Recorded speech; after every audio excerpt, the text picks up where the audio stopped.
Good morning. Good morning, sir. I am going to tell the story of Declan in Odia. Okay. Look here. କିଛି ବହୁତ ବର୍ଷର ପୂର୍ବର କଥା great Britain ନାଁର ଦେଶ ଥିଲା। ତାର ଚାରିଟା ରାଜ୍ୟ ଥିଲା, ଲ୍ୟାଣ୍ଡ ଥିଲା।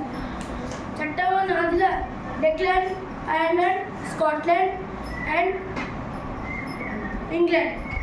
ତ ତାଙ୍କ ଭିତରୁ ଡେକ୍ଲାଣ୍ଡ ଥିଲା ଅନ୍ୟତମ। ତ ଥରର ଟାଇମ୍ର କଥା କି ଡେକ୍ଲାଣ୍ଡର ଲୋକମାନେ ବା ବ୍ରିଟେନ ମାନେ ଦେଖିଲେ କି ଇଣ୍ଡିଆରେ ଏକତା ନଥିଲା। ସେମାନେ ଜାଗାର ଧନୀ ହେଇଥିଲେ ମଧ୍ୟ ପୃଥିବୀ ଧନୀ ନଥିଲେ ଓ ସେମାନେ ଏତେ ଇଂଲିଶ ବି ଶିଖିନଥିଲେ ବା ଡେଭଲପ୍ ବି ହେଇନଥିଲେ। ସେଥିପାଇଁ ବ୍ରିଟିଶ ମାନେ ଡିସାଇଡ୍ କଲେ ବା ଏମିତି ନିଷ୍ପତ୍ତି ନେଲେ କି ଆମେ ଇଣ୍ଡିଆକୁ ଯିବୁ ଓ ଭାରତୀୟମାନଙ୍କୁ ଇଂଲିଶ ଶିଖେଇବୁ, ତାଙ୍କୁ ଡେଭଲପ୍ କରିବୁ। ତ ସେ ବ୍ରିଟିଶ ମାନଙ୍କ ମଧ୍ୟରୁ ବହୁତ ସାରା ବ୍ରିଟିଶ ଏମିତି ବହୁତ ଖରାପ ଥିଲେ। ସେମାନେ ଇଣ୍ଡିଆନ ବା ଭାରତୀୟମାନଙ୍କ ଉପରେ ଅତ୍ୟାଚାର କରୁଥିଲେ ଓ ତାଙ୍କର ଧନ ସମ୍ପତ୍ତି ଛଡ଼େଇ ନେଉଥିଲେ ଓ ତାଙ୍କୁ କିଛି ନ କାରଣ ପାଇଁ ତାଙ୍କୁ ଦଣ୍ଡ ଦେଉଥିଲେ।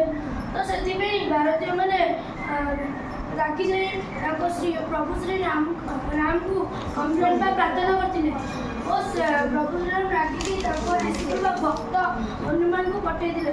ହନୁମାନ ବ୍ରିଟିଶଙ୍କ ପ୍ରତି ବହୁତ ରାଗି ଯାଇଥିଲେ। ସେଥିପାଇଁ ସେ ଗ୍ରେଟ୍ ବ୍ରିଟେନକୁ ଯାଇଥିଲେ ଓ ଡେକ୍ଲାଣ୍ଡକୁ ନିଜ କାନ୍ଧ ଉପରେ ଉଠେଇ ଆଣିଥିଲେ।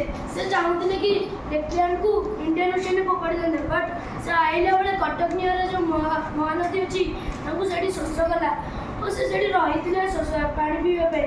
ଓ ସେ ଯେତେବେଳେ ପାଣି ପିଉଥିଲେ ତାଙ୍କ କାନ୍ଧକୁ ଯେଉଁ ଟେଣ୍ଟୁଥିଲା, ସେଥିପାଇଁ ସେ ଡେକ୍ଲାଣ୍ଡକୁ ଫୋପାଡ଼ି ଦେଇଥିଲେ ଓ ସେ ଡେକ୍ଲାଣ୍ଡ ମହାନଦୀ କୂଳରେ ବା କଟକ ପାଖରେ ପଡ଼ିଥିଲା। ଓ ଯେହେତୁ ଇଣ୍ଡିଆନ୍ ମାନେ ବା ଭାରତୀୟମାନେ ଏତେ ଇଂଲିଶ ଭଲ ଜାଣିନଥିଲେ ବା ପ୍ରନାଉନ୍ସିଏସନ୍ ଭଲସେ ଜାଣିନଥିଲେ, ସେଥିପାଇଁ ସେ ଡେକ୍ଲାଣ୍ଡ ଆଜିକାଲି ଢେଙ୍କାନାଳରେ ପରିଚିତ।